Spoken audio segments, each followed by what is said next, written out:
Fact number 1, कारीगरों के हाथ कटवा दिए गए थे। अगर तुम कभी ताजमहल गए होगे तो तुमने ये कहानी ज़रूर सुनी होगी कि शाहजहां ने ताजमहल बनाने वाले कारीगरों के हाथ कटवा दिए थे ताकि दूसरा ताजमहल कभी ना बन सके। कई लोग ये भी बोलते हैं कि हाथ के साथ साथ उनकी ज़ुबान भी कटवा दी थी ताकि वो बता भी ना सकें कि ताजमहल एक्चुअल में बना कैसे था। और ये शाहजहां ने इसलिए किया था क्योंकि उसे लगता था कि दुनिया की सबसे खूबसूरत इमारत ताजमहल ही है, और इससे खूबसूरत इमारत कभी दुनिया में बन नहीं सकती, और अगर बनेगी भी तो ये सिर्फ वही लोग बना सकते हैं जिन्होंने ताजमहल को बनाया था। तो कभी फ्यूचर में ऐसा ना हो, इसलिए उन कारीगरों के हाथ और ज़ुबान दोनों कटवा देते हैं।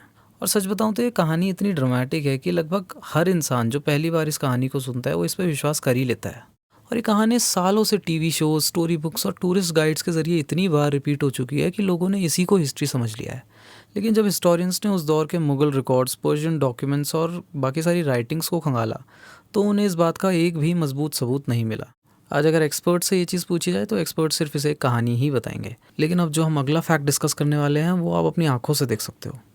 फैक्ट नंबर 2, ताजमहल सच में रंग बदलता है। अगर आप गूगल पर ताजमहल की 10 फ़ोटोज़ देखोगे तो एक अजीब चीज़ नोटिस करोगे।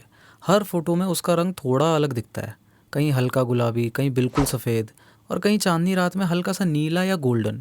पहले लोग इसे बिल्कुल चमत्कार समझते थे, लेकिन इसके पीछे साइंस है।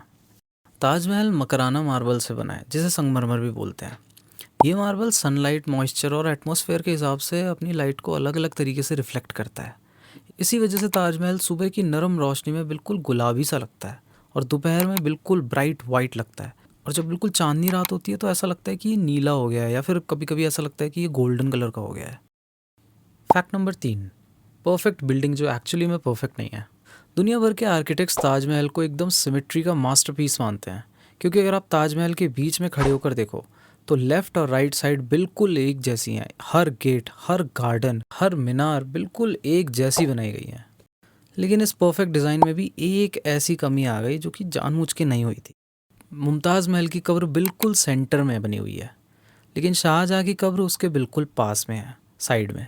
ऐसा इसलिए क्योंकि ताजमहल को सिर्फ मुमताज़ महल के लिए बनाया गया था, और शाहजहाँ को उसकी मौत के बाद में बिल्कुल मुमताज़ महल के बगल में ही दफनाया गया।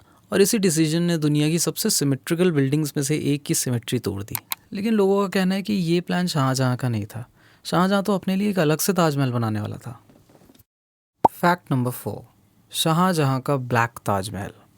जिस तरीके से शाहजहाँ ने मुमताज़ महल के लिए यमुना के किनारे पे वाइट कलर का ताजमहल बनवाया था, उसी तरीके से वो अपने लिए यमुना के दूसरे किनारे पे ब्लैक कलर का ताजमहल बनवाना चाहता था। इस थ्योरी के मुताबिक शाहजहाँ यमुना नदी के दूसरे किनारे पे बिल्कुल वैसा ही मकबरा बनाना चाहता था। बस फ़र्क इतना था कि वो सफ़ेद मार्बल की जगह काले पत्थर से बनना था, और दोनों ताजमहलों को बीच में एक ब्रिज से जोड़ा जाना था। लेकिन ये इसलिए नहीं हो पाया क्योंकि जब काले ताजमहल का काम शुरू होना था उससे पहले ही शाहजहाँ के खुद के बेटे औरंगज़ेब ने उसे बंदी बना लिया था। ये आइडिया 17वीं सेंचुरी के फ्रेंच ट्रैवलर की लिखी हुई अकाउंट्स से फेमस हुआ। बाद में जब मेहताब बाग के पास काले रंग के कुछ अवशेष मिले तो लोगों ने मान लिया कि ये शायद ब्लैक ताजमहल की शुरुआत के अवशेष हैं। लेकिन बाद में जब आर्कियोलॉजिस्ट ने इस बात पे स्टडी करी तो उन्हें ये पता चला कि वो जो काले पत्थर हैं वो असल में सफ़ेद पत्थर ही हैं जो समय के साथ साथ काले पड़ गए। इसी वजह से ज़्यादातर हिस्टोरियंस ब्लैक ताजमहल को आज भी एक कहानी ही मानते हैं। लेकिन सोचो अगर ये सच होता तो आज आगरा में दो दो ताजमहल होते। फैक्ट नंबर 5, वेल इसे फैक्ट नहीं मिस्ट्री बोलना ज़्यादा सही रहेगा। ये ताजमहल से जुड़ी सबसे बड़ी कंट्रोवर्शियल कहानियों में से एक है।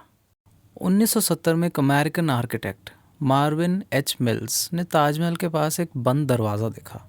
वो एक लकड़ी का दरवाज़ा था जिसके पास में ज़्यादातर किसी को जाने नहीं दिया जाता था। लेकिन फिर भी मार्विन उस दरवाजे के पास गया और उसमें से छोटा सा एक लकड़ी का टुकड़ा तोड़ के अपने साथ में लेके चला गया।